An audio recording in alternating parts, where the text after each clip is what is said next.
Welcome back. October is Domestic Violence Awareness Month, and we hope to help families who might be in a dangerous situation by sharing this information. The Houston Area Women's Center is a place where women and families can go for support. And joining me now to talk more about it, Emily Whitehurst, President and CEO of the Houston Area Women's Center. Good morning. Thanks for coming in. Good morning, Haley. Thank you so much for having me. So first of all, it's important to keep reminding people what the Houston Area Women's Center is. I mean, there's always new people to Houston. There's people in new relationships that, have changed over the years. So explain to us what you guys, what are some of the resources that you guys can provide? Absolutely. So the Houston Area Women's Center is the largest provider of services for survivors of domestic violence and sexual assault.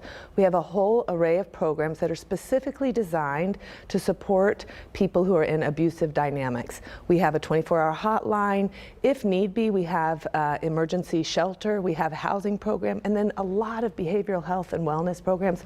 All of our services are free, and all of them are confidential. What would people get by calling or doing the chat online with you? What kind of interaction can they expect to receive? Well, we have trained advocates, and that's so important because so many times people are in situations that they can't make sense of quite. Right. They're not sure, because it's not always physical abuse, Right. It's emotional, financial, spiritual abuse. It can take a lot of different forms. And so a lot of what people end up doing, sometimes it's they themselves calling or family members calling our hotline and just trying to say, help me understand what's happening.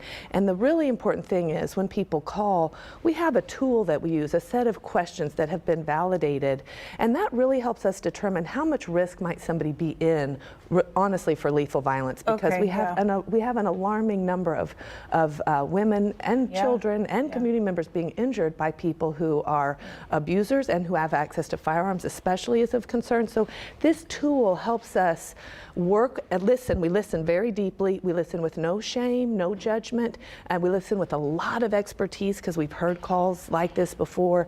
And we really try and help somebody assess, how bad of a situation am I in? Am I actually in danger? And if so, what can be done? And safety planning is a big piece of what we do. Yeah, a lot of women get stuck in these relationships, and then maybe even they feel like he's not going to hurt me, but then other people are telling them you need to get out of there, and that's why I was wondering what you can. Absolutely. And even in a situation where you're not being physically assaulted, the emotional toll, the psychological toll of being demeaned and mocked and harassed and coerced is real. Controlled financially. So that is real abuse, and it's abuse that we are very familiar with, and there's lots of services. So ideally, if somebody's in a situation like that, they would feel comfortable to call us, not thinking, well, he's never hit me, so I don't need help. That's not true.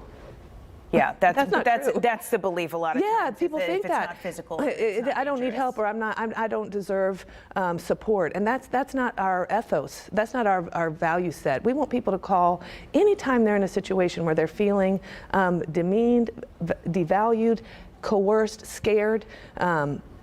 Talk about the signs that somebody might witness to indicate that somebody's in an abusive relationship. I mean, we're talking about, what is abuse, but what would be a sign that somebody would say, hey, that's a red flag? Yeah. So what we're really looking for is a pattern of behavior. And the behaviors can look a lot of different ways, but it's a pattern of behavior that's designed to exercise control over the partner. It can be isolating them from friends and family, keeping them from having access to their money, making them account for where they spend their money. It can be interfering with their ability to work or go to school. Anything that will allow that person to make sure that this partner is under their thumb and beholden to them in ways that compromise their independence. Children often come into play where access to the children is threatened, or the children are threatened to be harmed, and so. It can be very difficult to know, is the best thing to just keep the peace and keep everything calm so nothing escalates, or to get help. And especially for friends and family, what we want people to know is the 3 R's. I'd love if we could remember this. Respond. recognize, something's not right here, and then respond in a way that doesn't judge or blame. The orientation too often, whether we're conscious of it or not, is why are you letting somebody treat you this way? Why aren't you leaving? What's the matter with you that you're putting up with this? That is a terrible way to approach somebody who is being demeaned and harassed and potentially threatened. So you want to be able to respond with, help me understand how I can help you. What do you need? I'm here for you no matter what. That's the sort of response that we're looking for. And then please refer people to the Houston Area Women's Center or another provider, because the trained advocates, as I said, have a lot of experience in evaluating how dangerous a situation really might be. Those are the 3 R's of advocacy right there. Yes. We are running out of time, so quickly tell me about your fundraising event. Oh, okay. We are in our annual leadership campaign, which is Houston Standing Up for Survivors, and we're trying to raise, I think we're elevating our goal because the community's been so supportive. Okay. So we're shooting for maybe $2 million. Wow. Because the services that we provide are all free. Yes. And we really do need the community to support this work. Yeah, so how can they help support you? Go to our website. That's the best thing to do, www.hawc.org, and everything you could want to know is there. Also, lots of information for people if they need information about services or what is domestic violence. Yeah, the Houston Area Women's Center doing wonderful work. Thank you, Emily Whitehurst, for coming in. Thank you so much. And talking to me live this morning. Appreciate it. And we do know that it is not easy for victims to call 911. Coming up, our Rochelle Turner is going to talk about how the Houston police officers are taking steps to ensure that survivors get justice when they do make these reports.